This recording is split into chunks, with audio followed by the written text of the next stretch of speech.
What does it mean to you, for you, to be out here today? Well, you know me a long time. We started out representing train drivers in 1994. I don't know if you were around actually in 1994, but it built up and we had a lot of trouble in 2000. We went through hell and back and we felt very alone. I think there was 130 of us, 134 if I'm right.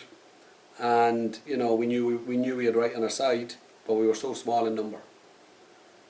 We didn't get beaten, but it'd be wrong to say we won. We held our own and took a hammering for it. And it was because we were small in number. And around the country, there are people getting bullied with envelopes coming in their door, trying to trick them into contracts for something they already pay for, and trying to get them to pay for it twice. And they feel bullied and they feel scared. But they're not alone. RTE have estimated 50,000 people today.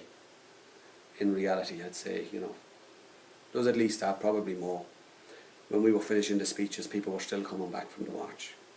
So everybody out there that's against the water tax and feels that they're being singled out by this government for unfair treatment, that what the Troika, what the IMF, what the ECB want is what the government deliver, not what the citizens want.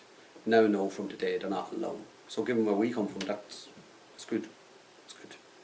Why do you think Irish people, why they shouldn't pay for water? Well, I don't think we shouldn't pay for water. I think we should pay for water, and I think we do pay for water. I've been paying for water all my life, so have you. In fact, people who've been around a bit longer than us, John, believe that there were levies introduced in the 80s and the 90s specifically to pay for water and to do all the things they're telling us they're going to do now, like fix pipes and all that sort of stuff. I've met people who are around longer than us who remember budget speeches and they think what we're already paying for 3 or 4 times. I know we're paying for it once. We're paying for water through general taxation. And now they want to pay, they want us to pay the same taxation and also pay a private company for water twice. So they want to take something that's ours, something that we own, a state asset. They want to give it to a private company. They want to still take money of us to fund the state asset, and they want us to give more money, ridiculous amounts of money, to a private company. And so we all know what they'll do with the money. It'll go to the next bank bailout, or the next troika, or they'll privatise it, and the costs will go through the roof. So I think we have to pay for water. I think we have to have the right supply of water, but it should be paid for through general taxation, and it is, which is progressive. And if there's problems in the system, which there certainly are, 48% of the water we have is leaked, then you know that should be addressed through general taxation as well. So stop trying to cut us and get us to pay for something twice, which we own in the first place. Do you think the Irish people have sent a message to the government today? The Irish people have definitely sent a message to the government. Do I think the government will listen? No. They're stuck there in their arrogant bubble. They'll get phone calls from Strasbourg, from Brussels, from New York, from the IMF, from the ECB, from the Troika, from their paymasters. And they'll lecture us on the national airwaves and through the national papers, and then they'll go off to Brussels and Strasbourg and New York, and they'll sit there like lambs selling the Irish people out. And if we had 300,000 or 400,000 people on that street, if we had 1 million people on that street, those people still wouldn't listen, because they're not interested in the Irish people. But what I think will happen is I think the Irish people will, by force of numbers,